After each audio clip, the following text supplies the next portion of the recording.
Unit 3, Office Applications 1, Part 4. Anchoring and wrapping. Arranging objects. Editing a document. Anchoring and wrapping. Anchoring na தொகுத்து வழங்குதல்னு சொல்லலாம். வேணா கம்ப்யூட்டரை பொறுத்த வரைக்கும் அதுக்கு என்னன்னு நம்ம பார்க்கலாம். The thing that indicates where a floating object is located in relation to the text in your document is an object anchor.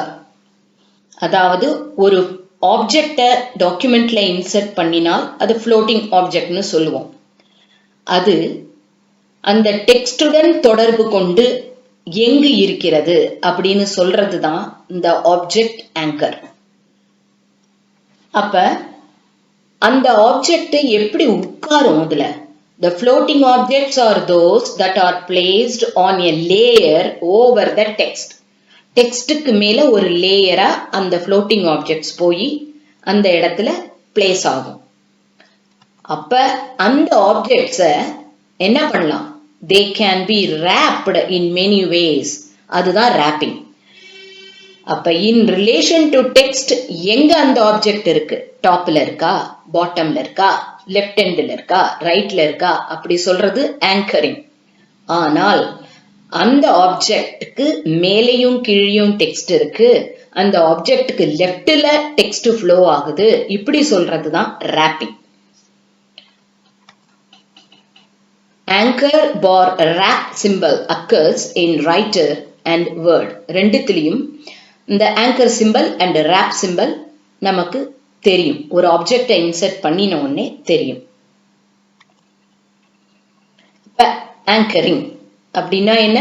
Positioning the object. Insert பண்ண ஆப்ஜெக்ட் எந்த இடத்துல இருக்கு அப்படிங்கிற பொசிஷன், அதை சொல்றதுதான் anchoring. இப்ப பிக்சர்ல பாத்தீங்கன்னா அந்த பிக்சருக்கு பக்கத்துல ஒரு சிம்பல் இருக்கு, அதுக்கு பேர் தான் anchor symbol. wrapping, fixing the object with the text. இப்ப நான் சொன்ன மாதிரி அந்த டெக்ஸ்டுக்கு கீழே ஆப்ஜெக்ட் இருக்கு, இல்ல ஆப்ஜெக்டுக்கு மேலேயும் கீழேயும் டெக்ஸ்ட் இருக்கு, இந்த மாதிரி சொல்றதுக்கு பேர் தான் wrapping. இது எங்க இருக்கு இந்த ஆப்ஷன்ஸ்? பேஜ் லேஅவுட்ல அரேஞ்ச்ல இருக்கு வேர்டை பொறுத்த வரைக்கும். ஃபார்மேட்ல ஆங்கர் பார் wrap இந்த ஆப்ஷனா இருக்கு ரைட்டர்ல. சோ இப்ப பாத்தீங்கன்னா கீழே ஒரு டாக்குமெண்ட் இருக்கு, அந்த டாக்குமெண்ட்டுக்குள்ள அந்த கம்ப்யூட்டர் மானிட்டரோட பிக்சர் இன்சர்ட் ஆயிருக்கு. சோ இன்சர்ட் ஆனதை செலக்ட் பண்ணினா ரைட் சைட்ல ஒரு ஆர்க் மாதிரி வருது, இதுக்கு பேரு wrapping. அப்ப இந்த இன்சர்ட் பண்ணின floating ஆப்ஜெக்ட்ங்கிறது எப்படி wrap ஆயிருக்கணும் அப்படின்னு நம்ம அதுல உள்ள ஆப்ஷன்ஸை வச்சு செலக்ட் பண்ணிக்க முடியும். அப்ப இந்த wrapping ஆப்ஷன்ஸ் என்னென்ன, அது எவ்வளோ இருக்கு? சோ இங்க பாத்தீங்கன்னா அடுத்தது தெரியுது, இந்த wrapping ஆப்ஷனுக்கான wrap text அதுக்கு கீழே கொடுத்திருக்கு. In line with text, square, tight, through, top and bottom, behind text, in front of text, edit wrap points, இப்படி வரிசையா இருக்கு. சோ அப்ப என்ன பண்ணலாம்? டெக்ஸ்ட் மேலேயும் கீழேயும் வரலாம், இல்ல டெக்ஸ்ட் அந்த பிக்சர் வழியா போற மாதிரி பண்ணலாம், ஸ்கொயர் ஷேப்ல வர மாதிரி இருக்கலாம், இந்த மாதிரி ஆப்ஷன்ஸ் கொடுத்திருக்கு. சோ எந்த ஆப்ஷனை எடுத்து நம்ம அப்ளை பண்றோமோ அதுக்கு தகுந்த மாதிரி இந்த பிக்சருக்கு இன் லைன் வித் அப்படின்னா இன் லைன் அதோடயே சேர்ந்து வரும், இல்ல மேலேயும் கீழேயும் வரணும், டாப் அண்ட் பாட்டம் அப்படி எடுத்தோம்னா மேலேயும் கீழேயும் டெக்ஸ்ட். சோ இந்த wrapping ஆப்ஷனை எடுத்து நாம அந்த floating ஆப்ஜெக்ட்க்கு கொடுத்தா அதுக்கு தகுந்த மாதிரி டாக்குமெண்ட் அரேஞ்ச் ஆயிடும். சோ இதுதான் anchoring and wrapping. ஒரு ஆப்ஜெக்டை டாக்குமெண்ட்டுக்குள்ள எப்படி பொசிஷன் அண்ட் ஃபிக்ஸ் பண்றது, அதாவது anchoring and wrapping பார்த்தோம். இப்ப ஒரு ஆப்ஜெக்ட் இல்லாமல் more than one object ஒரு டாக்குமெண்ட்ல இன்சர்ட் பண்ணினால் அதை எப்படி அரேஞ்ச் பண்றது, அரேஞ்சிங் ஆப்ஜெக்ட்ஸ், அதை இப்ப பார்க்கலாம். In Word, or writer, a page may have multiple objects such as pictures, shapes and text boxes. ஒரு டாக்குமெண்ட்டுக்குள்ள picture, shape and text box இது மாதிரி multiple objects insert பண்ணி இருக்கலாம். அப்படி இருக்கும்போது அந்த ஆப்ஜெக்ட்ஸை எப்படி நம்ம டாக்குமெண்ட்டுக்குள்ள அரேஞ்ச் பண்றது அப்படிங்கறத தான் பார்க்கிறோம். அதுல என்னென்ன கேட்டகரிஸ் இருக்கு? We can arrange the objects the way we want. நமது தேவைக்கு ஏற்றாற் போல் அதை எப்படி அரேஞ்ச் பண்றது? Aligning, ordering, rotating, grouping. எது தேவையோ அதை அப்ளை பண்ணிக்கலாம். இப்ப ஃபர்ஸ்ட் aligning அப்படின்னு பார்ப்போம். To position the objects by selecting any of the 6 alignment options. அதாவது ஒரு டாக்குமெண்ட்டுக்குள்ள more than one object. For example, ஒரு 3 ஆப்ஜெக்டை நாம இன்சர்ட் பண்றோம்னு வெச்சுப்போம். அந்த ஆப்ஜெக்ட் ஒன்னு கீழே ஒன்னு, அதாவது vertically placed அப்படின்னு சொல்றது. அந்த மாதிரி வெர்டிகலா பிளேஸ் பண்ணினால் அதனோட அலைன்மெண்ட் எப்படி இருக்கும்? அலைன் லெஃப்ட், 3 ஆப்ஜெக்டும் லெஃப்ட் அலைன்மெண்ட் ஒன்றாக இருக்க வேண்டும். இல்லைனா அலைன் சென்டர், சென்டர் ஒன்றாக இருக்கணும். அலைன் ரைட், ரைட் எட்ஜ் ஒன்றாக இருக்கணும். சோ இது vertically placed ஆனா horizontally aligned அப்படின்னு சொல்லுவோம்.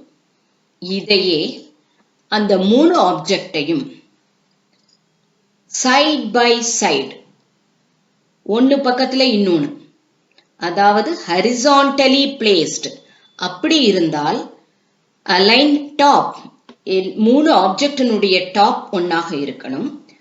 தென் சென்டர் பாயிண்ட், அதான் அலைன் மிடில். தென் பாட்டம் ஒரே மாதிரி இருக்கணும். இப்படி அலைன் பண்ணலாம். சோ வெர்டிகலி பிளேஸ்ட்னா ஹரிசான்டலி அலைன்டு, ஹரிசான்டலி பிளேஸ்ட் அப்படின்னா வெர்டிகலி அலைன்ட் அப்படின்னு சொல்லுவோம். அதை தவிர the objects are distributed vertically இல்லைனா horizontally. அது என்ன? இப்ப ஒரு 3 ஆப்ஜெக்டை இன்சர்ட் பண்ணியிருக்கோம், வெர்டிகலா அலைன் பண்ணியிருக்கோம்னு வச்சுப்போம். அப்ப அதனோட டிஸ்டன்ஸ் பிட்வீன் ஈச் ஆப்ஜெக்ட், 3 ஆப்ஜெக்ட்ஸும் ஒன்றுக்கொன்று ஈக்குவல் டிஸ்டன்ஸ்ல வைக்கலாம். சோ அது மாதிரி அரேஞ்ச் பண்றது தான் distribute horizontally, distribute vertically. Next, ordering. இதே 3 ஆப்ஜெக்டை எப்படி ஆர்டர் பண்றது? அதனோட லே அவுட் எப்படி ஆர்டர் பண்றது? To arrange objects in a specific order. The ordering is important when 2 or more objects overlap. ஒரு ஆப்ஜெக்டை இன்சர்ட் பண்ணினா எந்த ப்ராப்ளமும் வராது. எங்க வேணும்னாலும் அதை நகர்த்தி கொண்டு போய் வச்சுடுவோம். இதே 2-3 ஆப்ஜெக்ட்ஸ் இன்சர்ட் பண்ணினோம்னா ஓவர்லாப் ஆகும் பொழுது எந்த ஆப்ஜெக்டை மேல கொண்டு வரணும், எந்த ஆப்ஜெக்டை கீழே கொண்டு போகணும், எது நடுவுல இருக்கணும், அது மாதிரி ஆப்ஷன்ஸை எடுக்கிறது தான் ஆர்டரிங். சோ ஒரு பெரிய ஆப்ஜெக்ட் இருந்ததுன்னா அது பேக்ல இருக்கலாம். அதை விட கொஞ்சம் சின்ன சைஸா இருக்கிற ஆப்ஜெக்டை நடுவுல வச்சுக்கலாம். அதுக்கு மேல இன்னொரு சின்ன ஆப்ஜெக்டை வைக்கலாம். சோ தட் 3மே விசிபிலிட்டிக்கு வரலாம். சோ இந்த மாதிரி ஆர்டரை பண்றதுக்கு பேரு தான் ordering the objects. It will determine which objects are in the front or at the back. நம்ம என்ன பண்ணலாம்? அதுல இருக்கிற ஆப்ஷன்ஸை எடுத்து எந்த ஆப்ஜெக்ட் பின்னாடி போகணுமோ அதை செலக்ட் பண்ணி கொடுத்தோம்னா அந்த ஆப்ஜெக்ட் பின்னாடி போகும். சோ எப்படி சொல்லுவோம்னா அதை bring forward, send backward அப்படின்னு சொல்றது. bring forwardங்கும்போது by one step கொண்டு வரலாம், இல்லைனா bring to the front ன்னு சொல்லலாம். send backwardங்கும்போது ஒரு ஸ்டெப் பேக்ல சொல்லலாம், இல்லைனா send to back ன்னு சொல்லலாம்.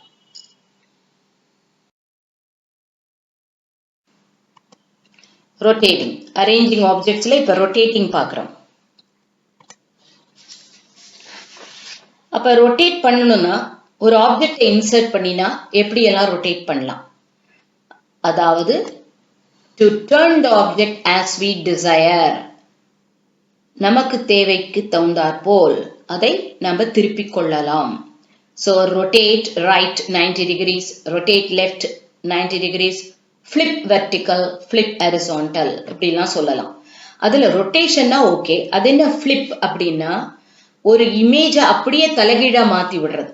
அப்ப நீங்க flip vertical அப்படின்னா டாப் வந்து கீழே வரும், கீழே இருக்கிறது மேலே போயிடும். அதுதான் flip vertical.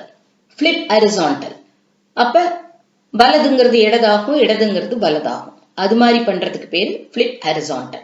So இது எல்லாமே அந்த ரொட்டேட்டிங் ஆப்ஷன்ஸ் கீழே தான் வருது. So the objects are also flipped vertically and horizontally. Okay, next என்ன?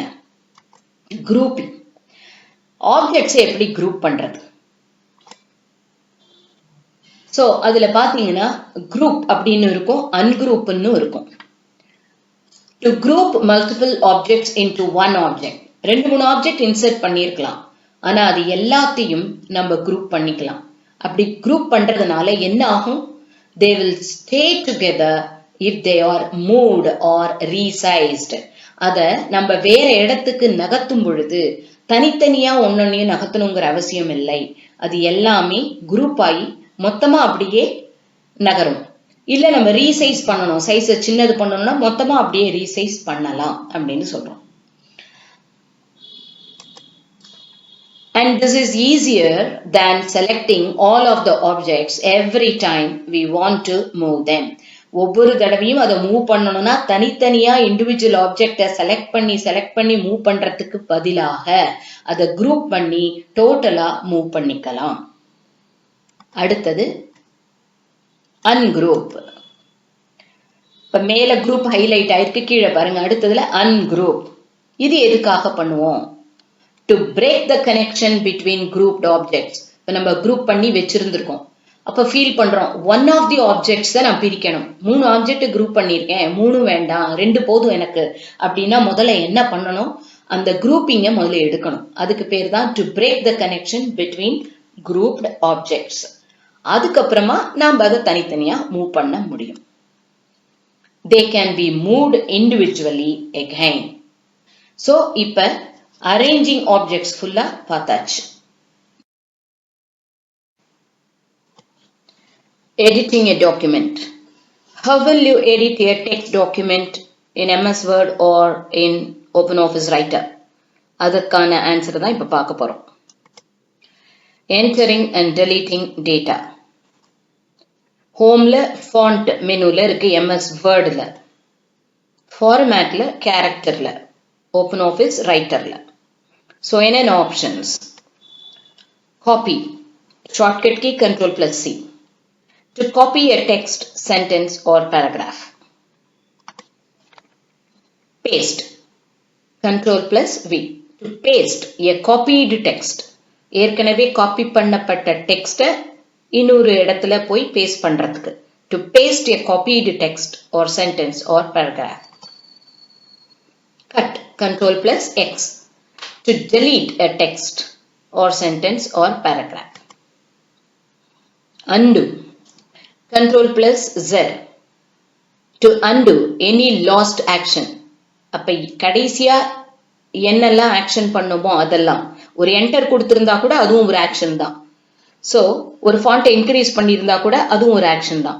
ஸோ இது மாதிரி கடைசியாக பண்ணி இருக்கிற அந்த ஆக்ஷன்லாம் அன்டூ பண்றதுக்கு. பட் ஜென்ரலி வேர்டை பொறுத்த வரைக்கும் 100 அன்டூ அலவுடுன்னு சொல்லுவாங்க. ஸோ கடைசியா நம்ம பண்ணியிருக்கக்கூடிய 100 லாஸ்ட் ஆக்ஷனை அன்டூ பண்ண முடியும். Read, Ctrl+Y. To redo any undone action. undone பண்ணின ஆக்ஷனை திரும்ப பண்றதுக்கு ரீடு. ஃபார்மேட் பெயிண்டர், இதுக்கு Ctrl+Shift+C shortcut key. To copy formatting from one place and apply it to another.